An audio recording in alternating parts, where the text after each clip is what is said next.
আগুনের পর্দাকে আল্লাহ তাআলা চাদর বানিয়ে তাদের উপর দিবেন। তাদের কামরা রুম নারন আহাতা বিহিম সুরাদিকুহা, আগুনের মোটা মোটা দেওয়াল দিয়ে আল্লাহ তাবারক ওয়া তাআলা রুম বানাবেন।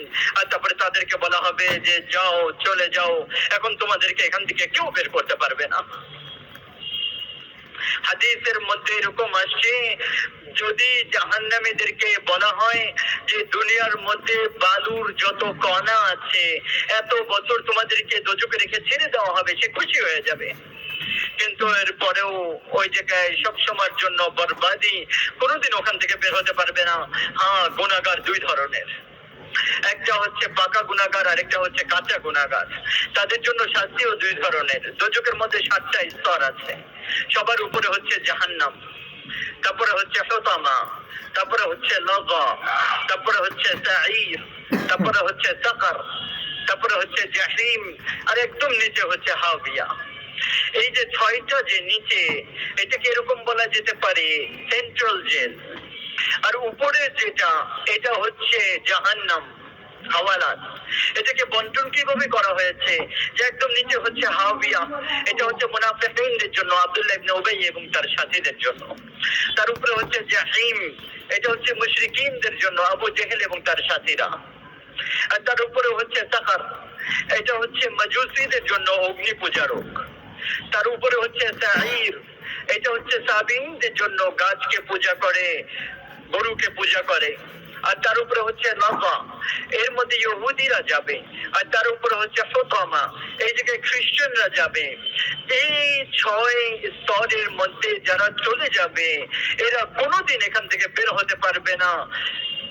এদের এখান থেকে বের হওয়া অসম্ভব, এদের জন্য ধ্বংস সব সময়ের জন্য, তাদের তকদির হয়ে যাবে। আর একদম উপরে হচ্ছে জাহান্নাম। জাহান্নাম কাদের জন্য? আহলে ঈমান মুসলমানদের জন্য। কোন মুসলমান?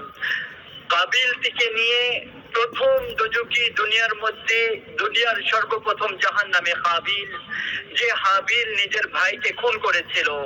কাবিল থেকে নিয়ে একদম শেষ ঈমানওয়ালা জুহাইনা, যার ব্যাপারে আল্লাহ নবী বলেছিলেন যে একদম শেষে যাকে জাহান্নাম থেকে ঈমানওয়ালা বের করা হবে আর তাকে জান্নাতে দেওয়া হবে, সে আমার উম্মতের ব্যক্তি হবে, যার নাম জুহাইনা হবে, যার গোত্র জুহাইনা হবে, তার নামও জুহাইনা হবে।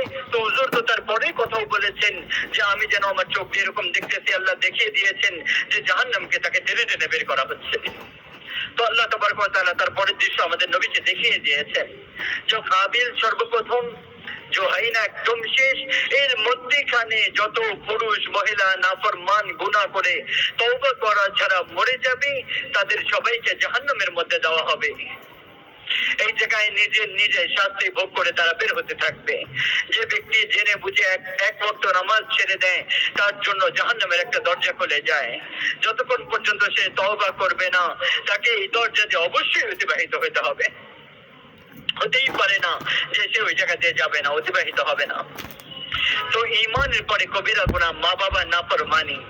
মা বাবা নাফরমান এরকম আমার ভাই ও দোস্ত, যার সবে কদরও যাকে মাফ করে না আল্লাহ তাবারক ওয়া তাআলা, ঈদের রাতেও যাকে মাফ করা হয় না, রমজানের রাতগুলোতেও যাকে মাফ করা হয় না, শরাব পান করনে वाला এরকম সবে কদরে যাকে মাফ করা হয় না, ঈদের দুআর মধ্যেও যাকে মাফ করা হয় না, আর নিজের কাছে আত্মীয় স্বজনদের সাথে খারাপ ব্যবহার করনে वाला এরকম যে লাইলাতুল কদর এবং ঈদ এবং জুমার রাতেও তাদেরকে মাফ করা হয় না, আর অন্তরের মধ্যে কিনা রেখে দেয়, যে সুযোগ পেলেই বদলা নেওয়ার আশা রাখে এবং অন্তরের মধ্যে বুগজ লুকিয়ে রাখে, এই ব্যক্তি এরকম আমার ভাই ও দোস্ত, যে রমজানের মুকদ্দাস রাতগুলো তাকে মাফ করা হয় না।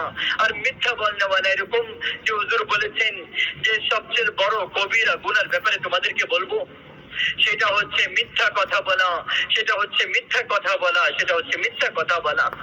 আল্লাহ নবীকে সাহাবী জিজ্ঞাসা